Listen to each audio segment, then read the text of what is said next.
प्रिय भक्तजनों, रिलीजियस दुनिया चैनल पर आप सभी का स्वागत है। भक्तजनों, आज मैं आप लोगों को परिवर्तनी एकादशी व्रत कथा सुनाने जा रही हूँ। भाद्रपद मास के शुक्ल पक्ष की एकादशी तिथि को परिवर्तनी एकादशी कहते हैं। इस दिन भगवान विष्णु के वामन अवतार की पूजा करते हैं।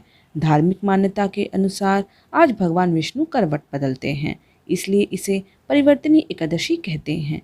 इसे वामन एकादशी, पार्श्व एकादशी या जयंती एकादशी भी कहा जाता है। मान्यता है कि परिवर्तनी एकादशी व्रत रखकर भगवान विष्णु की पूजन करना चाहिए।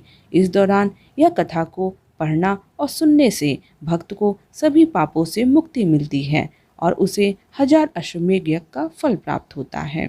यह व्रत दशमी तिथि की संध्या से शुरू हो जाता है।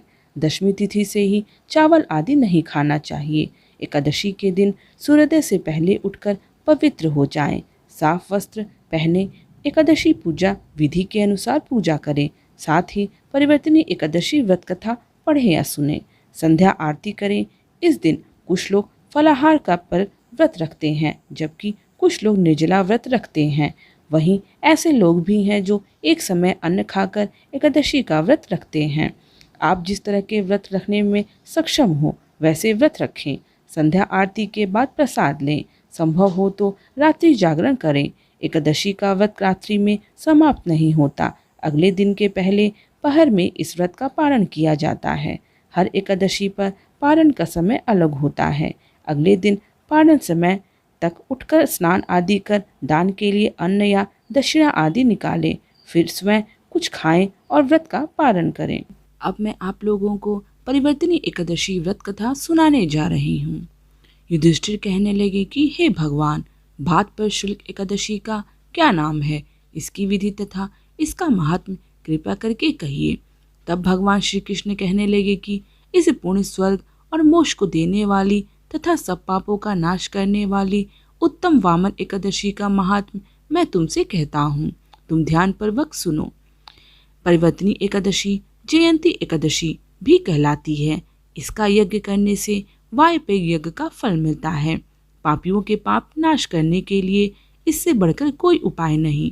जो मनुष्य इस एकादशी के दिन मेरी वामन रूप की पूजा करता है, उससे तीनों लोग पूज्य होते हैं। अतः मोक्ष की इच्छा करने वाला मनुष्य इस व्रत को अवश्य करे।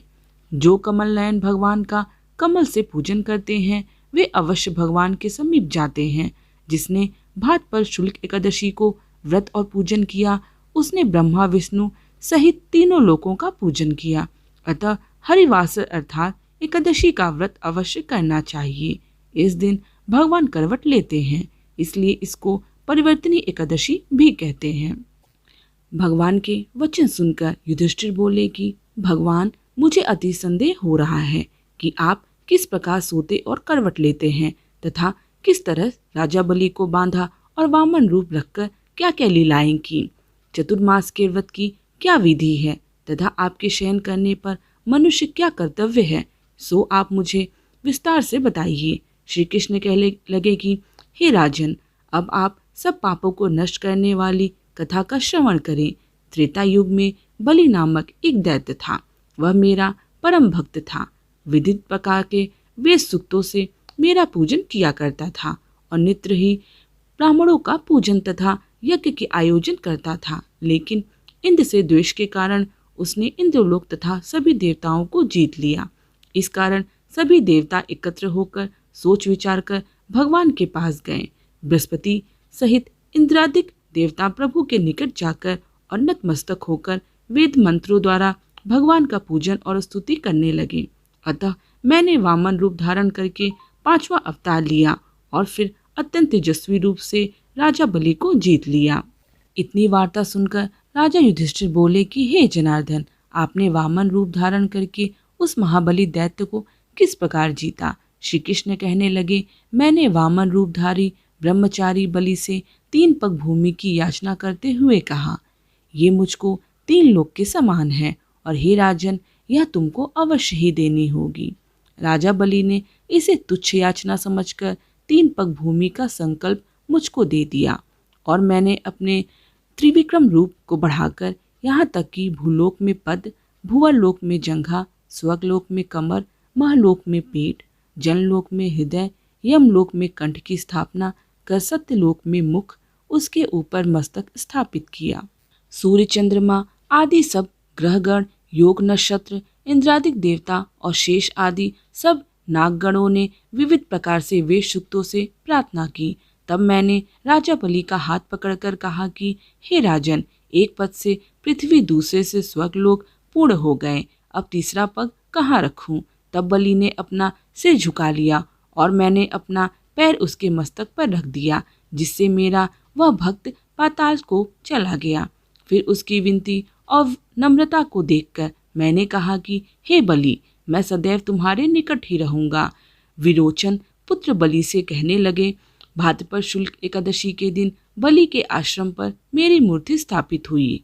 इसी प्रकार दूसरी क्षीरसागर में शेषनाग के पृष्ठ पर हुई। हे राजन, इस एकादशी को भगवान शयन करते हुए करवट लेते हैं, इसलिए तीनों लोकों के स्वामी भगवान विष्णु का उस दिन पूजन करना चाहिए। इस दिन तांबा, चांदी, चावल और दही का दान करना उचित होता है। रात्रि को जागरण अवश्य करना चाहिए। जो विधि पूर्वक इस एकादशी का व्रत करते हैं वे सब पापों से मुक्त होकर स्वर्ग में जाकर चंद्रमा के समान प्रकाशित होते हैं और यश पाते हैं। तो पापनाशक इस कथा को पढ़ते या सुनते हैं उनको 1000 अश्वमेध यज्ञ का फल प्राप्त होता है। प्रिय भक्तजनों, आशा करती हूँ कि मेरे द्वारा सुनाई गई कथा आप लोगों को पसंद आई होगी। अगर पसंद आए तो कृपया इस चैनल को लाइक, शेयर और सब्सक्राइब करना मत भूलिएगा। धन्यवाद।